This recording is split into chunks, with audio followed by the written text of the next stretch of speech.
नमस्कार मेरे प्यारे दोस्तों, कैसे हैं आप? बढ़िया हो, मस्त हो, स्वस्थ हो? सभी को राधे राधे, जय श्री कृष्ण, जय श्री श्याम। तो आज ये रीट मुख्य परीक्षा की तरफ बढ़ते हैं दोस्तों। जैसे ही पात्रता परीक्षा खत्म होगी तो सभी विद्यार्थी रीट मुख्य परीक्षा की तरफ अपना रुख कर लेंगे। जिनकी पहले से पात्रता क्लियर है वो तैयारी लग चुकी है रीट पात्रता मुख्य परीक्षा की। मुख्य परीक्षा में कई पार्ट्स रहते हैं। सिलेक्शन लेने के लिए हमें हर उस सब्जेक्ट को मजबूत करना होगा जो कहीं ना कहीं आपके ज्यादा नंबर रख रहा है पेपर के अंदर। तो इसी बीच एक नाम है शैक्षिक परिदृश्य। सिलेबस पिछली बार बदला तो इसमें जोड़ा गया, जब भाई भर्ती करवाई तभी सिलेबस आया। एक सामान्य ज्ञान पार्ट जोड़ा गया, उसी के अंदर शैक्षिक परिदृश्य आता है। तो सिलेबस को समझेंगे निश्चित रूप से, और मैं किस प्रकार से चीजों को पढ़ना है, कैसे इंप्लीमेंट करना है, पेपर में प्रश्न भी ठीक करने। और ये मैं आपको यूं कह सकते हैं कि एक तरफ पार्ट रहेगा राजस्थान जीके का, तो एक तरफ रहेगा शैक्षिक परिदृश्य का। उसके बाद आपका मेन रहता है सब्जेक्ट का। तो हर एक चीज जरूरी है, हमें राजस्थान जीके को भी कवर करना है, साथ साथ में शैक्षिक परिदृश्य का पार्ट भी, और इवन आपका जो सब्जेक्ट रहता है 140 नंबर का, वो चीज भी दोस्तों कवर करते हुए चलनी है। चलिए बात करते हैं शैक्षिक परिदृश्य। तो 50 अंकों की अहम महत्व भूमिका रहेगी, और निश्चित रूप से थोड़ी सी मेहनत अगर सही दिशा में कर लोगे, सही कंटेंट कवर कर लोगे, तो यूं कह सकते हैं कि आप मैक्सिमम नंबर इसमें कवर कर सकते हैं। तो रेट मुख्य परीक्षा को कवर करने के लिए हमें किन बातों का विशेष ध्यान करना है इस वीडियो में जानेंगे। सभी साथी टेलीग्राम को याद से ज्वाइन कर लेंगे, टेलीग्राम को याद से ज्वाइन कर लें। ठीक है, बात करते हैं। अगर हम रीट मुख्य परीक्षा की बात करते, देखो रीट मुख्य परीक्षा की बात करते प्यारे दोस्तों, ठीक है, मुख्य परीक्षा की अगर हम बात करें तो इसमें मेन पार्ट क्या रहेगा, आप ध्यान से देखें इस बात को। 3 सेक्शन में मैं इसको डिवाइड करूंगा, 3 सेक्शन के अंदर। एक तो आपका रहता है ये लेवल फर्स्ट 2 की बात कर रहा हूं एक बार, लेकिन जो पार्ट अभी मैं डिस्कस करूंगा वो लेवल फर्स्ट, चलो मैं लिख ही देता हूं यहां पर कि एक पार्ट रहता है आपका L1 व L2 दोनों के लिए, यानी L1 के विद्यार्थी और L2 के विद्यार्थी के लिए सेम सा मैटर है, यानी राजस्थान का जीके। सिलेबस सेम है, राजस्थान जीके है दोस्तों। सीधी सी बात है, आपका 80 अंक का आएगा किसके अंदर, L2 में तो 80 अंक का आ रहा है। सेम सिलेबस है, सेम चीजें, कोई बदलाव नहीं। लेकिन हम अगर L1 की बात करें तो L1 में ये 100 अंक का आएगा प्यारे दोस्तों। कितने अंक का आएगा? 100 अंक का। तो एक पार्ट तो हमने डिवाइड कर दिया कि L1 के अंदर राजस्थान जीके, जिसमें कला संस्कृति है, हिस्ट्री है और आपका ज्योग्राफी, वो आपका 100 अंक का बनेगा। उसके बाद में आपका सेकंड पार्ट रहता है L1 व L2 दोनों के लिए सिलेबस बिल्कुल समान है, चीजें दोस्तों वही हैं। इसका बोलते हैं सामान्य ज्ञान। ठीक है, अभी दिखाऊंगा, सिलेबस भी बात करेंगे, सामान्य ज्ञान। तो इसका जो अंक आएगा वो 50 अंक का आता है प्यारे दोस्तों। किसमें? L2 में 50 अंक का प्यारे दोस्तों, और L1 में ये 80 अंक का आता है। सिलेबस में कोई बदलाव नहीं है, सिलेबस के अंदर कोई बदलाव नहीं है। सिलेबस यहां पर भी पॉइंट टू पॉइंट दोनों का समान है, और यहां पर भी पॉइंट टू पॉइंट दोनों का समान है। उम्मीद करता हूं आप बेहतर इस बात को समझ पाए होंगे। ठीक है, यहां 80 अंक का L2 के लिए, यहां L2 के लिए 50 अंक का L1 के लिए। तो कुल मिलाकर अगर L1 की बात करें, दोनों पार्ट जो रहते हैं, अगर L1 की बात करें तो ये तो 180 अंक का आता है दोनों, किसमें? L1 के अंदर। और हम बात करें अगर बात करें L2 की और इसको मिलाएं, तो आप कह सकते हैं L2 के लिए 130 अंक का आता है। ये लीजिए, ठीक है। अब तीसरा पार्ट जो रहता है वो L1 के लिए अलग है और L2 के लिए अलग है। तो हम बात कर लेते हैं L2 की,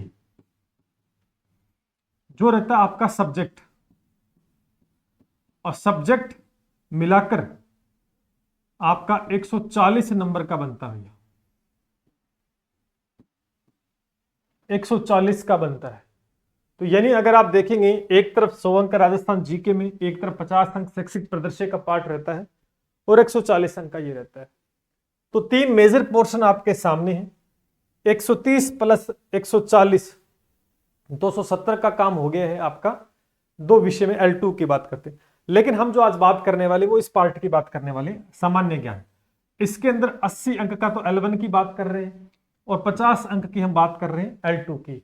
लेकिन सिलेबस में कोई बदलाव नहीं, L1 का और L2 का दोनों का दोस्तों समान सिलेबस है। चलिए बात करते हैं, आ जाओ। ठीक है, और ये हमारा थोड़ा सा परिणाम आप देखें, हर भर्ती परीक्षा में लगातार बेहतर परिणाम दिया है। ठीक है, चाहे कोई से एग्जाम क्यों ना हो, आप देखेंगे चाहे रीट है, LDC है, वीडियो है, NTPC ग्रुप डी है, कोई भी एन एग्जाम 100% रिजल्ट दोस्तों देखने को मिला है। आगे बढ़ते, अब देखो सिलेबस पे बात कर लेते हैं। ये आपका आ गया सिलेबस, ये देखो। अब ये है L2 का 50 अंक का, लेकिन L1 के लिए देखो ये तो है आपका L2 का, और अगर मैं इसको 80 अंक का कर दूं, अगर मैं प्यारे दोस्तों इसको 80 अंक का कर दूं तो ये हो जाएगा L1 के लिए। अब सिलेबस बिल्कुल समान है, आप ध्यान से देखें। इसके अंदर सबसे पहले एक तरीके से थोड़ा सा राजस्थान का सामान्य ज्ञान इसमें दिया गया है, जिसमें देखो राजस्थान के प्रतीक चिन्ह है।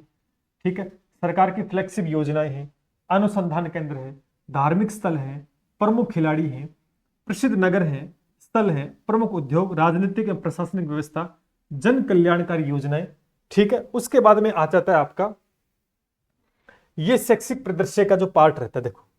ठीक है, शैक्षिक परिदृश्य का जो पार्ट रहता है, ठीक है, यहां देखो शिक्षण के अधिगम के नवाचार, राजस्थान में केंद्र एवं राजस्थान सरकार की विद्यार्थी के हित में कल्याणकारी जो योजनाएं उनके बारे में पढ़ना है, विद्यालय प्रबंधन और समितियां और नई शिक्षा नीति 2020 लागू हुई उसके बारे में आपको कवर करना है।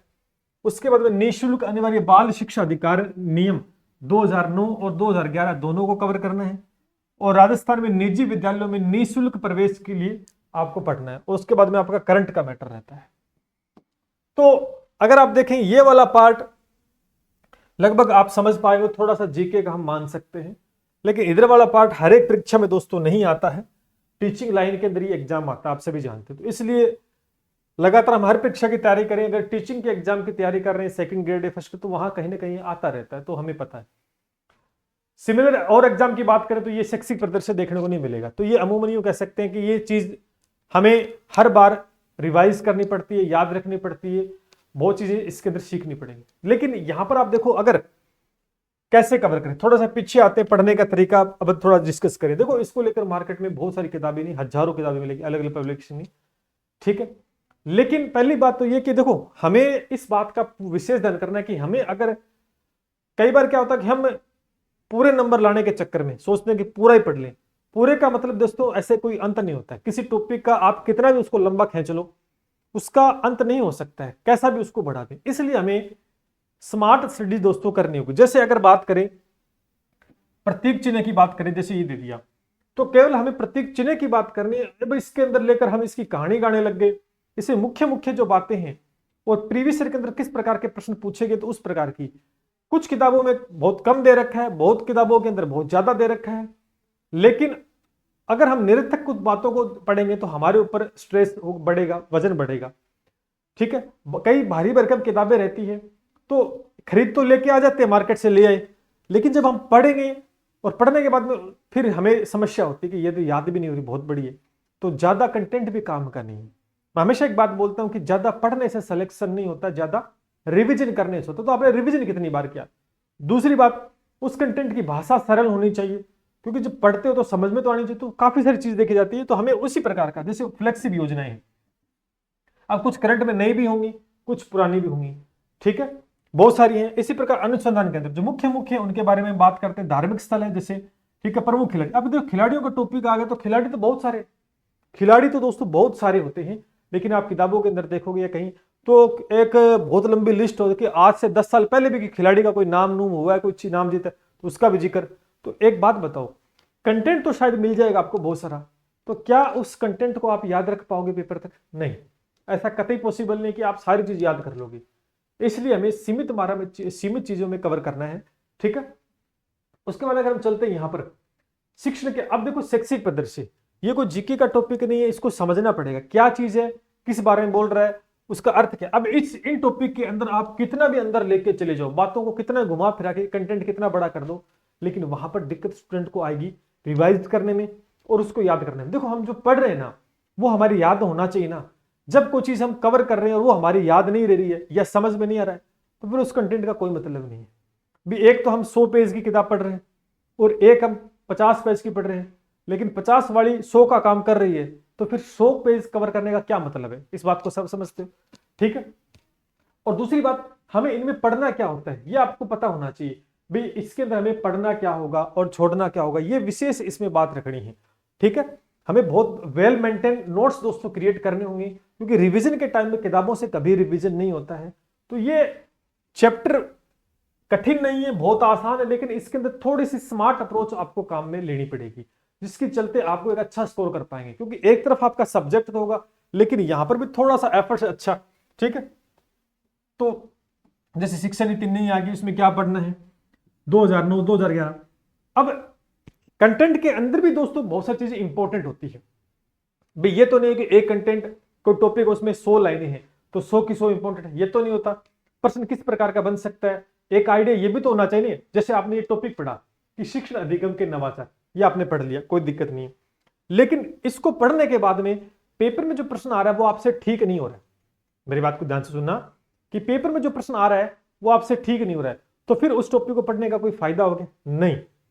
आपने बहुत कुछ पढ़ लिया है, आपने 3-4 किताबें इस टॉपिक के साथ पढ़ ली, लेकिन फिर भी आपसे प्रश्न ठीक नहीं हो रहा है, तो वहां गलती किसकी है?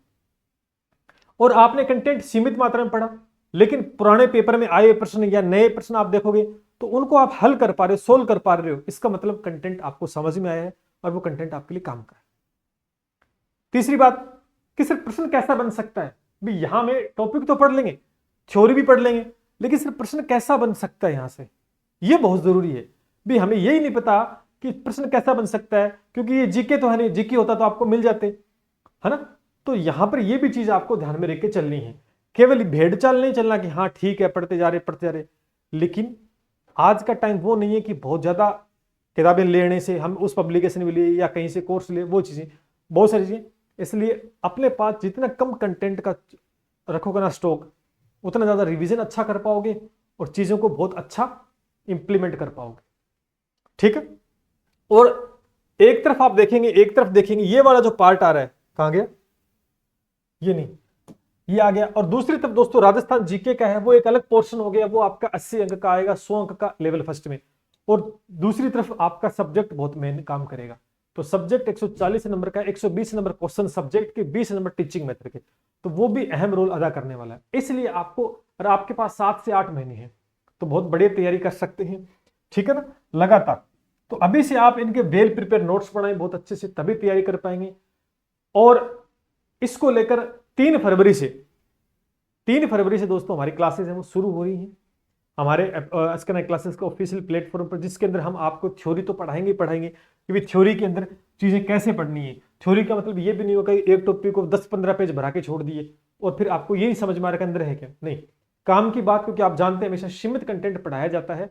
और फिर उसके साथ प्रश्न कैसा बन सकता है, पुराने प्रश्न कैसे आए हुए हैं पुराने पेपरों के अंदर, अब कैसा आ सकता है, तो वहां से आपको टॉपिक को समझने में बहुत आसानी होगी। तो थ्योरी प्लस में प्रश्न भी हम इसमें साथ साथ डिस्कस करने वाले हैं, तो चीजें काफी ज्यादा आपके लिए हेल्पफुल होगी। और बिल्कुल सीमित मात्रा में वेल मेंटेन नोट्स आपको प्रिपेयर करवाएंगे। तो 3 तारीख से दोस्तों क्लासेस स्टार्ट हो रही, आप जुड़ना चाहें, और स्टार्ट तो पहले ही होगी क्योंकि इसका राजस्थान जीके का और शैक्षिक दोनों कंबाइंड दोस्तों चल रहा है बहुत अच्छे से। तो शानदार बैच, देखो ये तो हमारा सब्जेक्ट का दोस्तों, प्यारे दोस्तों, ये तो सब्जेक्ट का रनिंग में पूरा हो चुका है। 140 बट्टा कोई भी साइंस मैथ से विद्यार्थी तो आप जुड़ सकते हैं, कहने की आवश्यकता नहीं। पूरे राजस्थान के अंदर साइंस मैथ की अगर बात करोगे तो किसी प्रकार का आपको कोई कॉम्प्रोमाइज देखने को मिलेगा ही नहीं। जो पढ़ाया वो दिमाग में छपा और पेपर में ठीक हुआ डायरेक्ट। उसके बाद में ये राजस्थान जीके, देखो राजस्थान जीके इसके अंदर कितने अंक आ रहा है, 80 अंक का तो किसमें आएगा, L2 में। और ये रहा शैक्षिक प्रदर्शन, तो राजस्थान जीके लगभग पूरा दोस्तों इसमें कवर हो रहा है, ठीक है। अब 3 फरवरी से दोस्तों हमारी क्लासेस है वो शुरू हो रही है शैक्षिक प्रदर्शन को, और ये बहुत इंपॉर्टेंट पार्ट है। निश्चित रूप से आप बहुत अच्छा परफॉर्म कर पाएंगे। और आपको पता हमारे पढ़ाने का तरीका कि सिर्फ क्वालिटी कंटेंट के लिए प्लेटफॉर्म दोस्तों जाना जाता है, और किसी प्रकार का कोई ड्रामेबाजी या कोई भ्रमित यहाँ आपने देखने को नहीं मिलेगा। तो 3 तारीख से दोस्तों जुड़ सकते इस बैच में।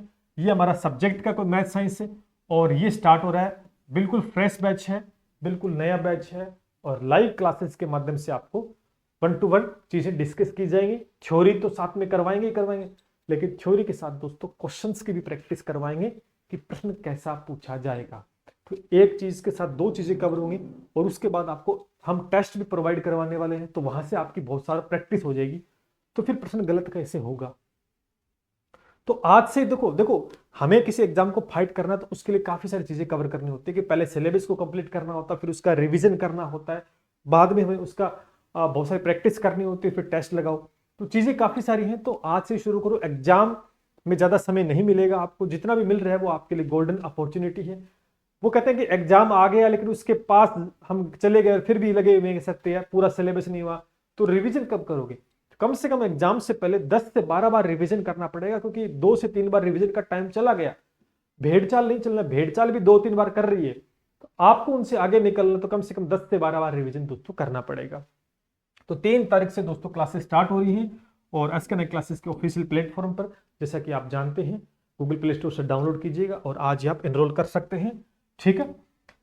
और 4th ग्रेड के जितने भी विद्यार्थी नए तैयारी करना चाहते हैं, तो निश्चित रूप से आप जुड़ सकते हैं। बाकी पीछे जो एग्जाम अभी हुआ है, इसी लेवल का एग्जाम पशु परिचय में शानदार परफॉर्मेंस आपने देखा, बैक टू बैक हर एग्जाम के अंदर SK9 क्लासेस ने बेहतर ईमानदारी के साथ मेहनत करके बेस्ट अप्रोच के साथ ये अपना लोहा साबित किया है कि एग्जाम में हर चीज पूछी गई है जो पढ़ाया हमने के। ठीक है ना।